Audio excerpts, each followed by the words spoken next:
party leaders are still negotiating in a last-ditch effort to avoid a partial government shutdown, or at least keep it as brief as possible.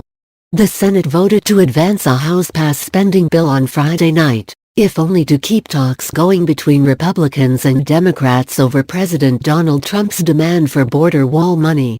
The House, meanwhile, voted to adjourn until noon on Saturday, significantly raising the chances of at least a short shutdown after midnight of roughly one-quarter of the federal government. The Senate has voted to proceed to the legislation before us in order to preserve maximum flexibility for productive conversations to continue between the White House and our Democratic colleagues.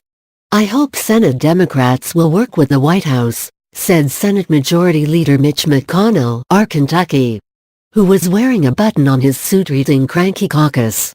As we said to President Trump a week ago, his wall does not have 60 votes here in the Senate, let alone 50 votes, said Senate Minority Leader Chuck Schumer, D-N.Y.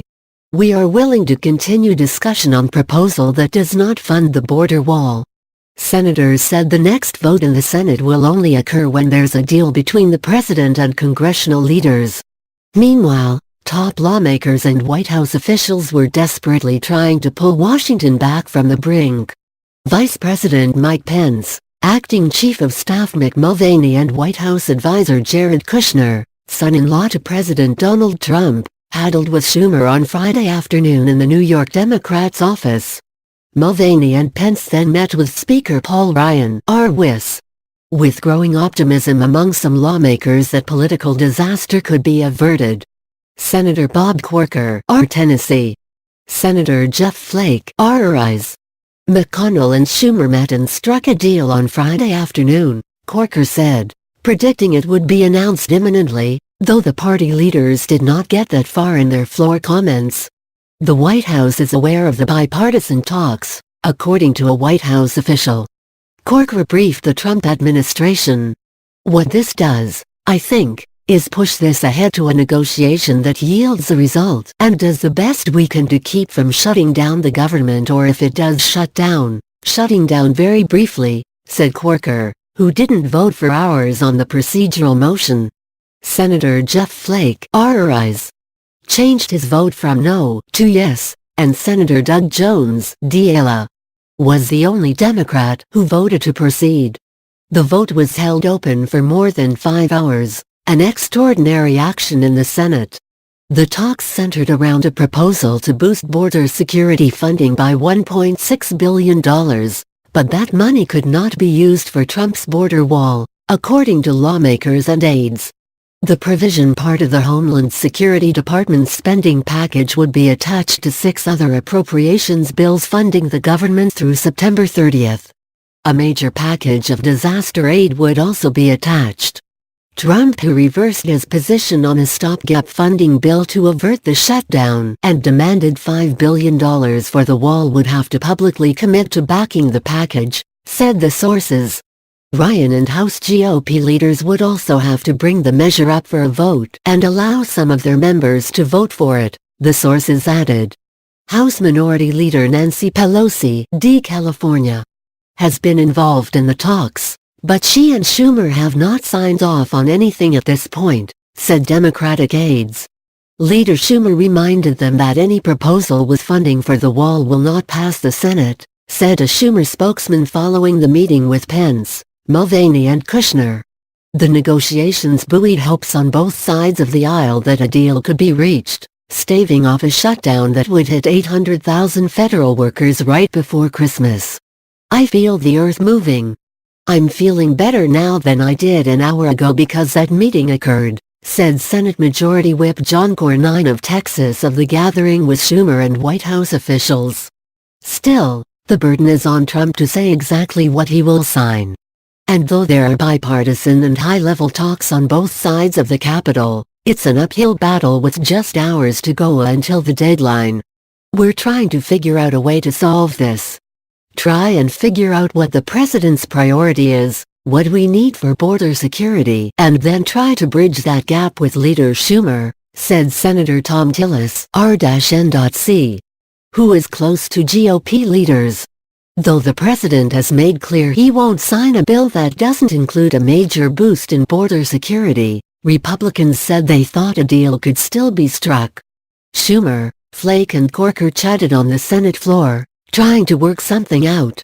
Some Republicans said it was up to Schumer to negotiate directly with Trump and get buy-in from Pelosi, as well as the hardline House Freedom Caucus, which caused the rebellion against a clean spending bill in the first place.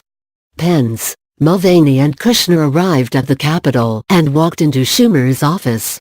Democrats say they will provide $1.3 billion in funding for fencing, though Republicans believe they might be able to convince Schumer to go up to as much as $1.6 billion, the bipartisan number originally negotiated in the Senate. House Democrats have, so far, rejected that.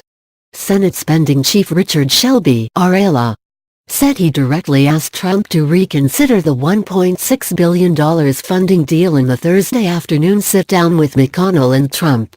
"We never reached a number, but the president said to us, he doesn't want to shut down the government," Shelby said. He added that Schumer was consulting with Pelosi. After a GOP lunch on Friday, Republicans said that in a private meeting with senators, Trump took a hard line but did not give a specific number on what amount of border wall funding might satisfy him. "I don't believe a strong sense came out of the meeting," said Senator Roy Blunt. "Mostly a nuclear option and shutdown is acceptable to him, would be the two takeaway points, I think. And the wall matters and will be beautiful when built." Early Friday, Republicans rejected Trump's proposal to get rid of the filibuster through the nuclear option to fund the border wall, something McConnell has repeatedly said would not happen. "Mitch, use the nuclear option and get it done. Our country is counting on you," Trump tweeted on Friday morning. Republicans hold 51 Senate seats and need at least 9 Democrats to pass most legislation, including funds for the border wall. Yet changing the filibuster rules in the waning days of GOP unified control would offer limited short-term gain and major long-term pain whenever Democrats take over on Capitol Hill. And conservatives have historically wielded the filibuster to slow down progressive legislation. But there are insufficient votes to change the Senate voting rules to a simple majority. Flake and Orrin Hatch, Utah, said they won't vote for a rules change, and neither will Senator Lamar Alexander, Tennessee. Before the deal-making began in earnest Friday, Trump expressed succinctly what was on everyone's mind, that congressional Democrats and the White House appeared to be in an intractable impasse. "We are totally prepared for a very long shutdown," the president told reporters. And 10 days after declaring he'd be proud to take the blame for any shutdown in a fight for border security, he said it was now totally up to the Democrats. Multiple House lawmakers said Friday they've begun making plans to stay in town over the weekend, possibly even through Christmas, as they await the next move from the Senate. "We'll see if they send something back," House Minority Whip Steny Hoyer said as he walked into the chamber. Sarah Ferris, Ileana Johnson and Marianne Levine contributed to this report.